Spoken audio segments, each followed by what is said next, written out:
Hey guys, today I want to talk to you about how to find a book that's a just right fit for your kids. So I want us to think about it like Goldilocks, right? So Goldilocks tried something that was too cold, she tried something that was too hot, and then she found something that was just right. So we want to help your kids find the just right book for them. Now there's a few things to consider. So the one I'm going to focus on today is about how they read it out loud, the words that they recognize. So if they know all the words and they can fly through them and it sounds super fluid, it sounds like talking, awesome, they can read that on their own. They might need something a little bit more challenging. Okay, let's go to the other end. If they're reading a book out loud and they're, um, not able to sound out or understand every 10th word, okay, one out of every 10, which is a 90%, sounds like an A, right? That was an A when I was in school, but one out of 10, if they're getting one wrong out of every 10 words, imagine a book that's hundreds of words long or thousands of words long. That's a lot of things that they're missing. So we really need that number to be much higher. So in the beginning, you might think 1 out of every 10, it's not a big deal. They miss one word on this paragraph, one word on this paragraph, but those add up really quickly because they're going to miss the understanding. They're going to miss what the book is about. So we really want them to be somewhere in the middle where they're not struggling with the words and they're not knowing every single word. We want them to be somewhere in the middle where they might struggle with one every, 20, 30, 40 words, right? We want it to be a little bit less than that.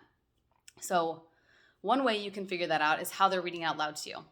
We want it to sound like talking. We want it to sound fluid. We want, periods to stop with a full stop. We want commas to stop with a pause. We want question marks to sound different, exclamation marks to sound different.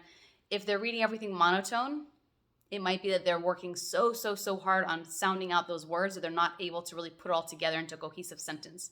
If they're reading it in a really staccato way, staccato is like point by point by point. So the cat went into the house. By the time I got to the end of that sentence, you're like, who went into the house? What was this about? Right? We can't even hold the meaning because it's so far from the beginning of the sentence. So if they're reading like that, that might be an indicator that the book is too hard for them. We really want it to sound like reading, sound like talking, right? We want to have emotion and we want to have pauses in the right places. This is also why it's a really good idea to read books out loud to your kids, for them to hear audiobooks, just to get that into their brain. This is how it sounds when we read a book, because we want them to internalize that's how it sounds in their head when they eventually start to read in their head. But for now, just think about how many words are they missing. Are they getting all the words right? Great. Are they missing a lot of words? Might be too hard for them. We want somewhere kind of in the middle, okay? Now, one other thing I do want to say, if it's a book like a nonfiction book, let's say it's about sharks, okay?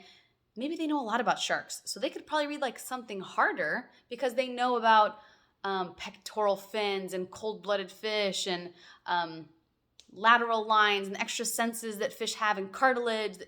Their bones are not made out of hard stuff, but it's cartilage. Their skeleton's made out of cartilage. If they know those hard technical words, they could probably read a book that's a little bit harder than the average that they could normally read. Does that make sense?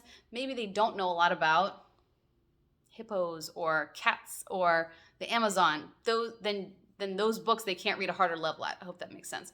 So if they are an expert at a topic, they can probably read something a little bit harder, but for the most part, we're talking about fiction, if they're reading something out loud, it's going to sound like a conversation, it's going to sound like talking. That's the way to figure out if a book is the right fit for them. If it's a nonfiction, it might be a little bit different. Maybe you can read harder books in some areas and easier books in others, depending on what they know about the topic, okay? So I hope that was helpful. If you have questions, I'd love to answer them, and I will come back again.